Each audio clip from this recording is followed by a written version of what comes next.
Gaudeamus omnes in Domino,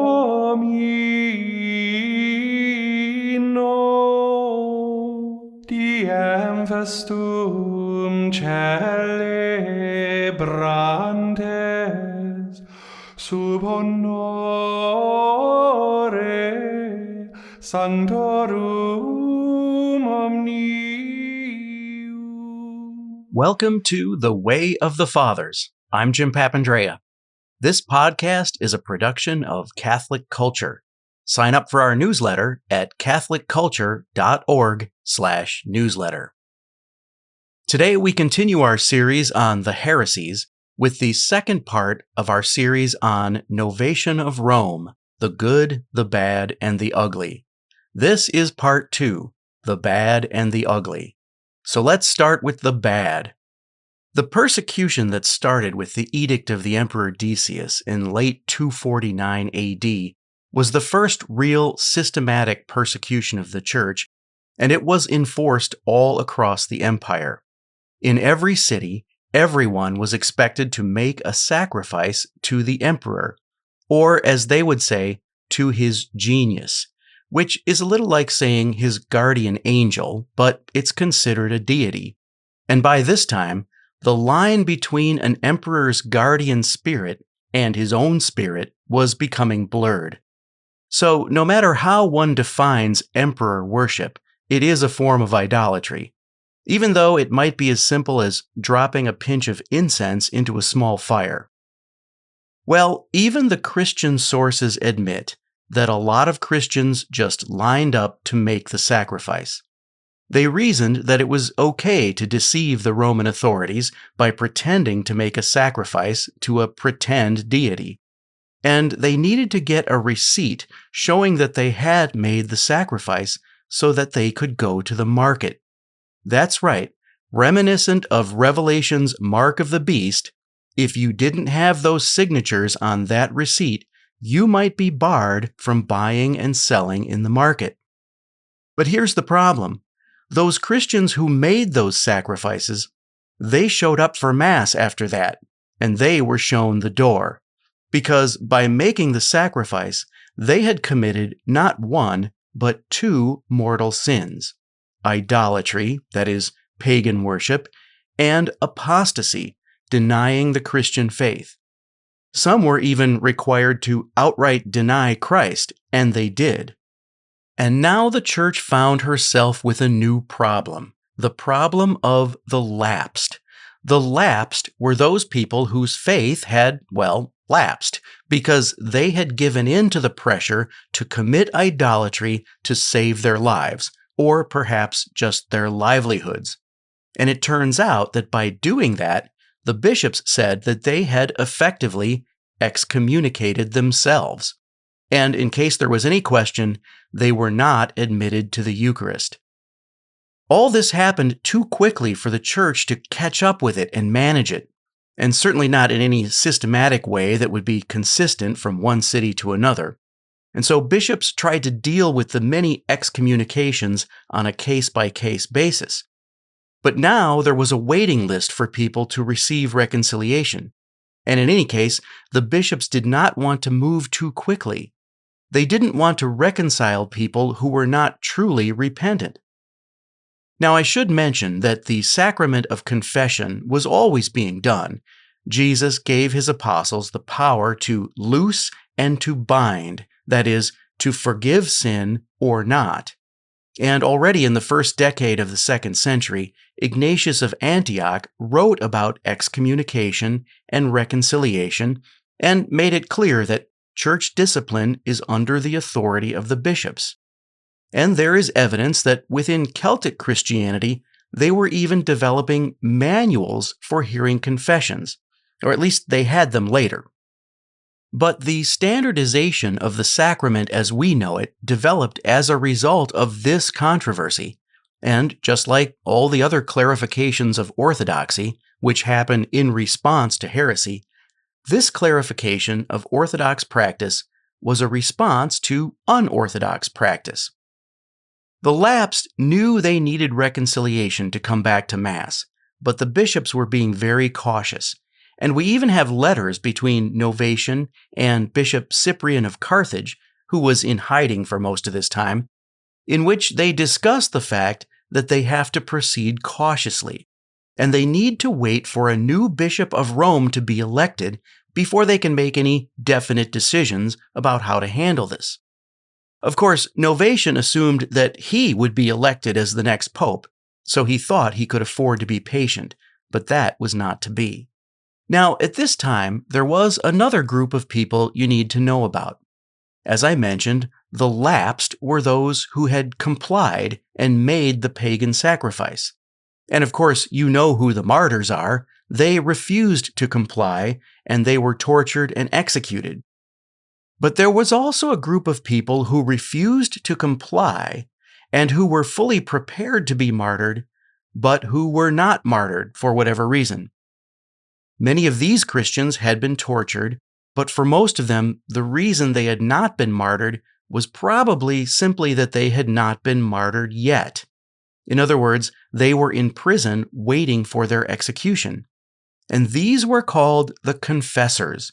They were called that because they had been brave enough to confess their Christian faith to the authorities at the risk of their lives. And so, when the lapsed could not receive reconciliation, either because their bishop refused to give absolution, or because there was a long line of people ahead of them to see the bishop, some of the lapsed started going to visit the confessors in prison, and they asked them for forgiveness. They reasoned that the people who resisted the temptation to commit the very sin they had committed were somehow in a position to grant forgiveness of that sin. Now, just as an aside, many lay Christians believed that the confessors had great spiritual authority. They remembered that Jesus had said this, recorded in Matthew chapter 10. Jesus said, "You will be led before governors and kings for my sake as a witness before them and the pagans. When they hand you over, do not worry about how you are to speak or what you are to say. You will be given at that moment what you are to say, for it will not be you who speak, but the Spirit of your Father speaking through you." In other words, the people treated the confessors like they were prophets, because in witnessing to the faith to the Roman authorities at the risk of their own lives, the Holy Spirit had spoken through them. And this is why some people justified going to them for absolution. And the confessors started granting it. They even wrote letters of reconciliation for the lapsed to bring with them when they went back to Mass, a kind of anti-receipt to negate the one they had gotten at the sacrifice. And some of these receipts of peace, as they were called, included whole families. And so now the lapsed are showing up with a note from the confessor.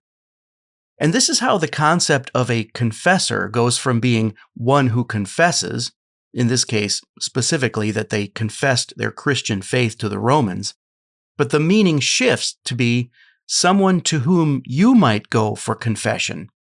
And again, in this case, that was specifically because they had not given in to the very temptation to commit the same sin the lapsed had committed. In any case, these confessors took on a role very much like a spiritual director. People started going to them for spiritual discernment and other advice. But they were not supposed to be granting absolution of sins because they were lay people.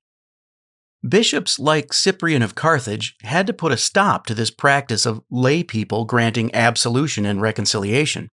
And so it was clarified that only bishops can administer the sacrament of confession, only bishops in succession from the apostles, and eventually the priests to whom they would delegate that authority. In fact, it may be that this is the point where that authority was first delegated to priests. In any case, this is when the sacrament became formalized and standardized. But Novation was of the opinion that the lapsed should not be reconciled. He believed that none of the lapsed should ever be given the sacrament.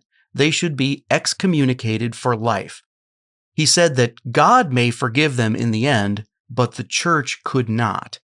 And he reasoned that if a person can be reconciled to the church and her table after committing apostasy and idolatry, then why did the martyrs have to die? Were their deaths pointless? No, he thought it would be a slap in the face to the martyrs to reconcile the lapsed. Now, you may already know that each in their own way, Clement of Alexandria, Tertullian, and Hippolytus were what we call rigorists, that is, stricter than the majority on matters of morality and church discipline. Hippolytus even called out the popes of his time for being too soft on sinners, and he accused the popes of reconciling people that he thought they should not have.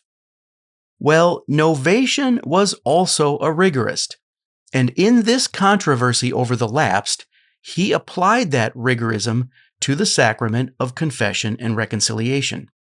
And so imagine if your loved ones died in the persecution, martyred because they would not compromise and deny the faith, and then you had to go to Mass with the lapsed who did. Novation could not stand that idea, and he spoke for others who felt the same.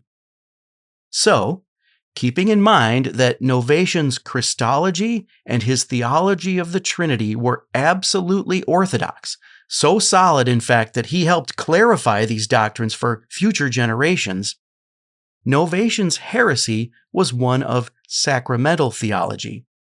In the response to the problem of the lapsed, there were two extremes. One extreme was to allow them back to Mass with no consequences, and there were some who advocated this, though probably mostly those were the lapsed themselves. But Novation went to the other extreme. He wanted to deny reconciliation completely. He wanted permanent excommunication of the lapsed. And this is ironic, because in Christology and in Trinitarian theology, he's the champion of the orthodox middle. But here he went to the extreme.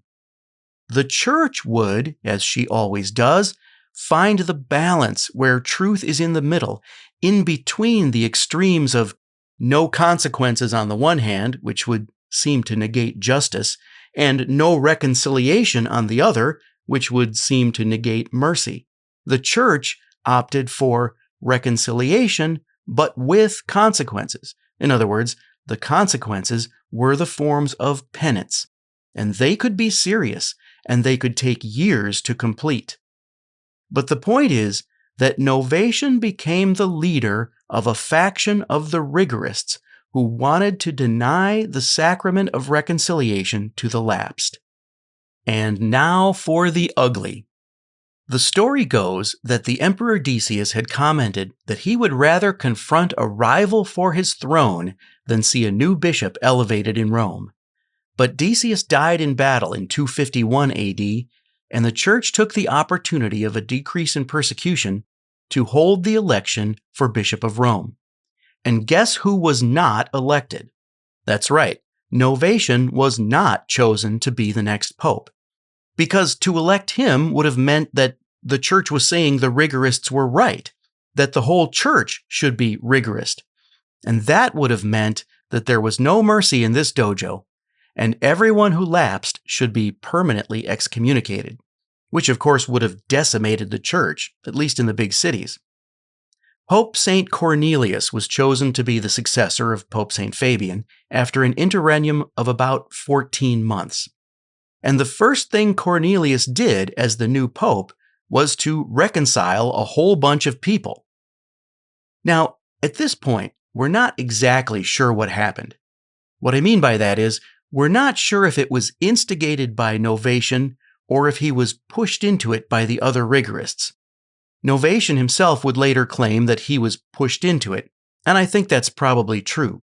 It was probably instigated by another rigorist, a priest named Novatus from North Africa, who often gets conflated with Novation in the sources, and you can see why because of the similarity of names. But what we do know is this, that several rigorist bishops from outside of Rome, obviously, got together and elected and if you could see me, you could see that I'm putting air quotes around elected. They got together and elected Novation as the Bishop of Rome. In other words, they proclaimed him the Bishop of Rome against Cornelius, even though Cornelius had already been legitimately elected. And so Novation accepted this and acted as a bishop from then on. And this gives Novation the dubious distinction of a title that others would sadly have after him, and that is the title of anti-pope, meaning someone who claims to be the pope, but who isn't because there's actually another man who is the legitimate pope. Now, I suppose you could say that for all intents and purposes, Novation was now the bishop of the rigorist faction. But I don't mean that in the sense of legitimizing him. I just mean that they would have looked to him as their bishop. Incidentally, if you see a list of the popes that says Hippolytus was the first anti-pope, that's based on an older theory of who Hippolytus was. The best and most recent research says that Hippolytus never claimed to be the Bishop of Rome. He was the bishop of a nearby town under the authority of Rome as his metropolitan. So it would be like saying Hippolytus was a bishop, or maybe like a vicar bishop, but the pope was his archbishop. In any case, the point is Hippolytus doesn't count. Novation is really the first anti-pope.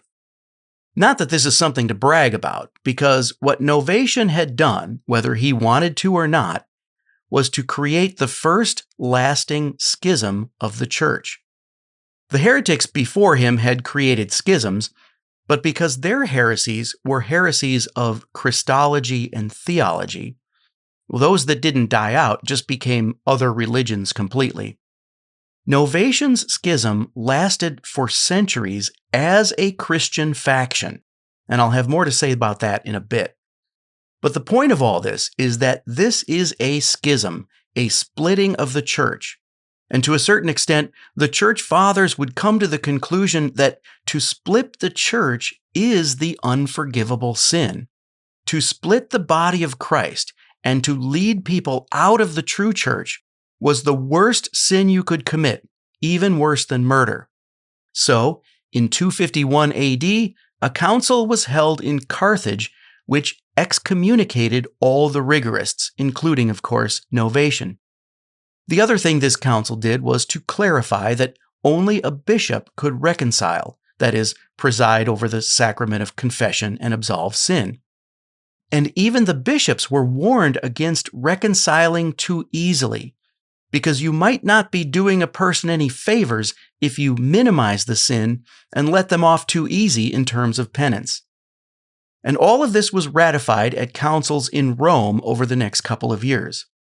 So in the end, the lapsed were not all excommunicated, but the rigorists were. The rigorists were said to be those to whom Jesus will say, "I never knew you." That's Matthew 7:23. And the immediate result of this was that some people actually left the Catholic mainstream and joined Novation's schism. Novation's contemporary, Cyprian of Carthage, famously wrote, "Whoever does not have the church for his mother can no longer have God for his father." But of course, that begs the question, what is the true church? Was Novation's group outside the church? When Novation was excommunicated by these councils in Carthage and then in Rome, and then a bunch of people left the Catholic mainstream and came over to Novation, well, Novation would have said that they were coming into the true church, his. But the majority of the bishops would, of course, have said that they were leaving the true church to join, at best, a schism, and at worst, a heresy. Who was right? So what's at stake here is what we call ecclesiology. That is, what the church teaches about herself. Ecclesiology is what we believe about the church. And the name that some of Novation's followers would later call themselves, the Pure Ones, that name tells you everything you need to know about their ecclesiology, because they saw themselves as pure within a tainted church. They saw themselves as a holy remnant within a church that had apostatized. To call your group pure implies that you see it as your job to protect your fellow pure ones from the impure, even to the point of making it your job to protect the sacraments from becoming corrupted by the impure who might receive them. Now, we're going to go deeper into this concept in the next episode, but for now I want to point out that this is a heresy of ecclesiology. The Novatianists, and others like them, saw the church as a kind of enclave, almost a reverse quarantine, keeping the pure away from the impure. Some of them would use Noah's Ark as an analogy for the church. You gather in the few righteous people and you lock the rest out. But the mainstream Catholic view of the church was not like that. St. Augustine would later clarify this well, but he was only articulating what the mainstream ecclesiology had always been. The church is not Noah's Ark, not in that sense. The church is a hospital. The church is a hospital, the clergy are her doctors, and the sacraments are the medicine. And to deny people the sacrament of confession, the medicine of reconciliation, that would be like locking the sick people out of the hospital. The better analogy for the church is the parable of the wheat and the weeds. There are weeds in the church, but it's not our job to pull out the weeds. Even if we knew who they are, and we don't, it's too early for that. That has to wait until the harvest. Until then, you have to let the wheat and the weeds grow together. Or if you like the Noah's Ark analogy, the analogy is not the people, it's the animals. In other words, if the church is like Noah's Ark, we have to put up with both the clean and the unclean animals in the ark until it reaches its heavenly destination. In any case, one of the practical issues that comes out of an incorrect ecclesiology is the problem of rebaptism. Novation rebaptized anyone who came over to his group from the mainstream. Now, to be fair, it's unclear whether he actually rebaptized everyone. In other words, I don't think he was rebaptizing people who had been baptized before the persecution, for example, by Pope Fabian, the bishop who baptized him, since that would call into question his own baptism. I think what Novation was doing was what we would call a provisional baptism, except that he was doing it across the board for anyone who came into his group after the persecution started, anyone who was baptized in the Catholic mainstream since the persecution began, because the point was, in case they had been baptized and then lapsed, Novation would have seen their baptism as having been undone by their apostasy, and so he thought they needed to be rebaptized. Now, I want to be clear, he was wrong, and in our next episode, we're going to take a look at this heresy of rebaptism and how it evolves after Novation. But the point for now is that Novation was deviating from the tradition on 2 points. Number 1, ecclesiology, that the church is a hospital, not an ark. Novation was assuming the Noah's Ark analogy for the church. A small group of pure people are in and then lock the doors. Number 2, sacramental theology, that baptism cannot be undone. Novation thought that baptism could be undone, and then he thought that it could be redone. Now, don't misunderstand. The Catholic tradition has always been to recognize the reality that you can lose your salvation through mortal sin after baptism. No one in the early or the medieval church ever taught a doctrine of once saved, always saved. So the sin of apostasy and the sin of idolatry, these are mortal sins, and a person can lose their salvation by committing mortal sin. But the solution for mortal sin is not rebaptism, It's the sacrament of confession and penance. And so, by rebaptizing, even if only in a limited way, Novation started something that would later catch on, especially in North Africa. That is the practice of rebaptism, which again will be the subject of the next episode. So, who were the church fathers who opposed Novation and his errors of ecclesiology and sacramental theology? Well, first of all, there was Cyprian of Carthage. And as you know, he had originally corresponded with Novation, so he knew Novation as the spokesman for Rome. But when the dust settled, Cyprian sided with Cornelius as the legitimate bishop of Rome. And this eventually made a lot of Novation's followers leave him and return to the mainstream church. Cyprian would write that the rigorists were like the people in the parable of the Good Samaritan, the people who walked right past the guy in the ditch and showed no compassion. He said that a good bishop should follow the lead of the good shepherd and be willing to leave the 99 sheep to get the one lost sheep back. So only a bad shepherd, a bad bishop, would refuse reconciliation to someone.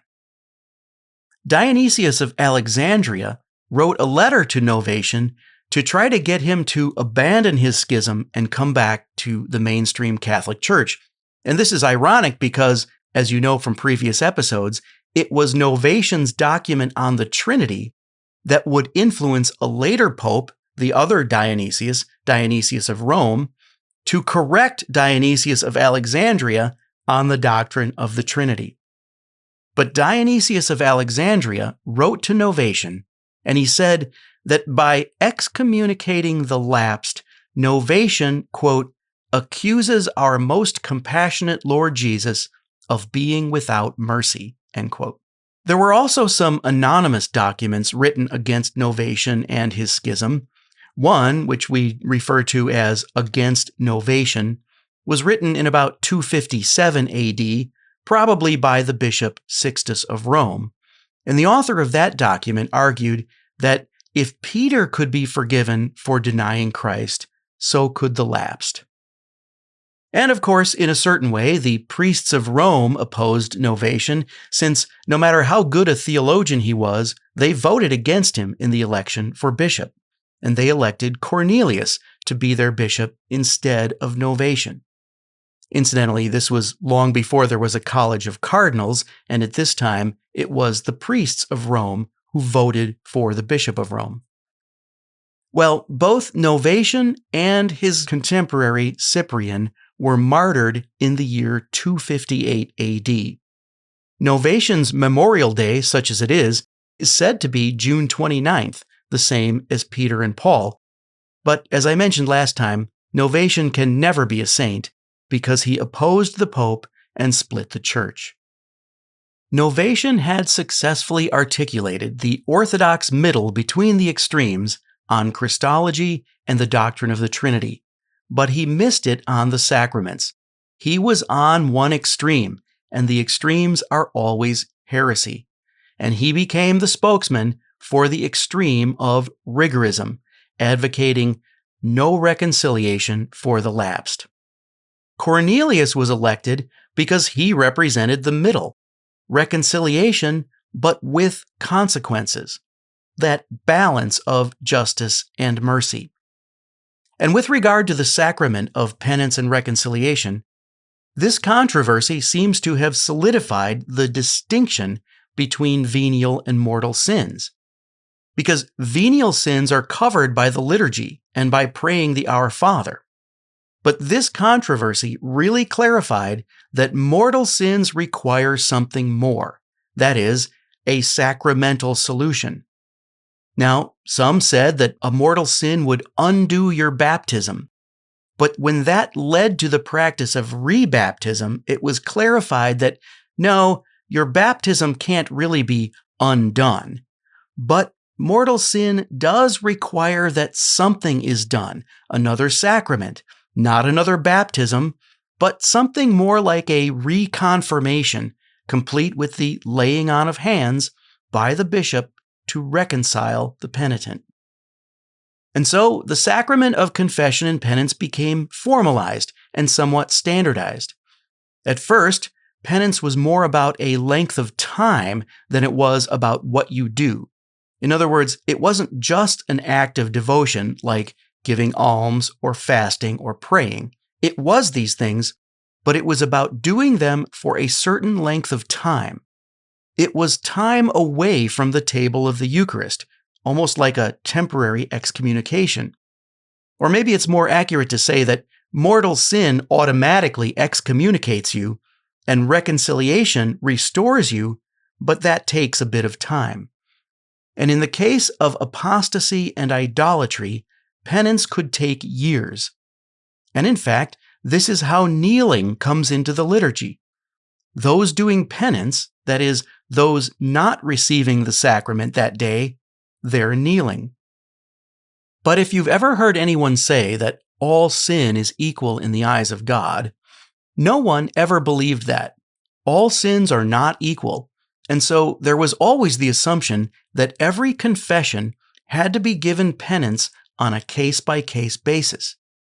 The Church did work toward some system of equity, but it was never one size fits all. So, are there modern versions of the Novatianists? Novatianists, at least in the eastern part of the empire, called themselves the Pure Ones, the Purists. The name almost means Puritans. And so there is a sense in which all Protestants are modern Novatianists, especially those with a radically closed table. In other words, in contemporary Christianity, there are also extremes of practice with regard to who may receive the Eucharist. On one extreme, you have the hospitality view. Everyone is welcome. The Catholic Church and other ancient communions reserve the sacrament for the baptized and for those who hold a doctrine of the real presence. But ironically, there is another extreme in some Protestant denominations where you actually have to be a member of that congregation to receive communion. They have to know you personally. Why?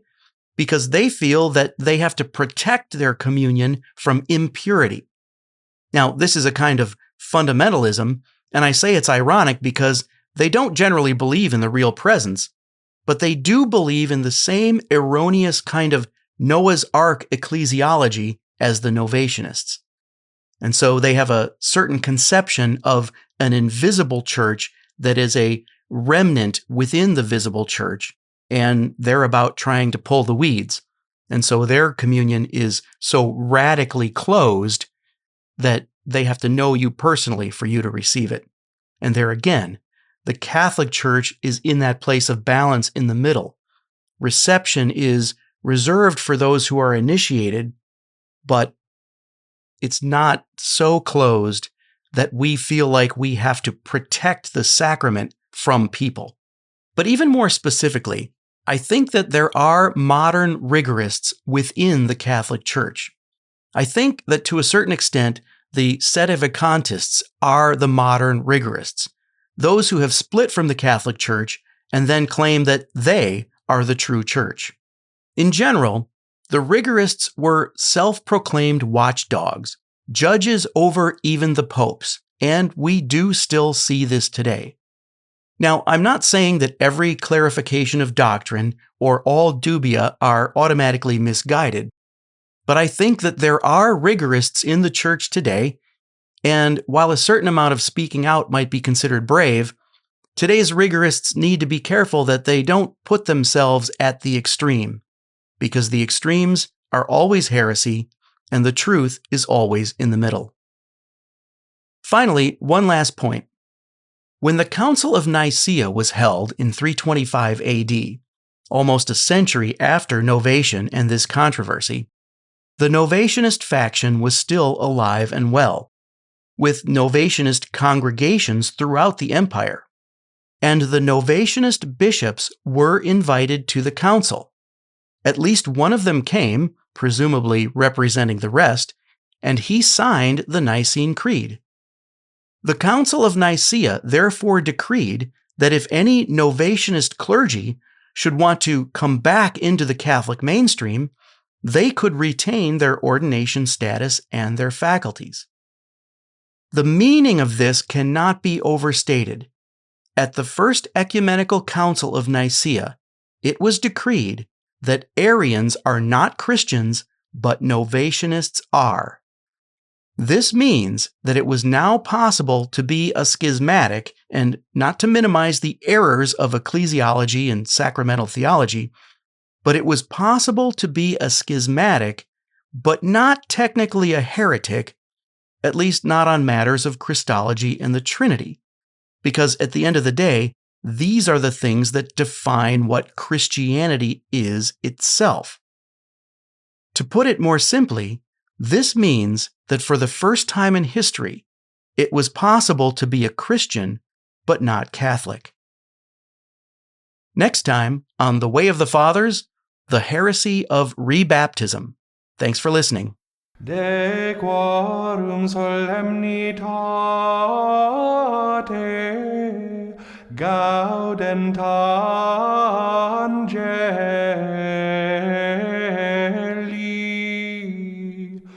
et collaudant filium Dei.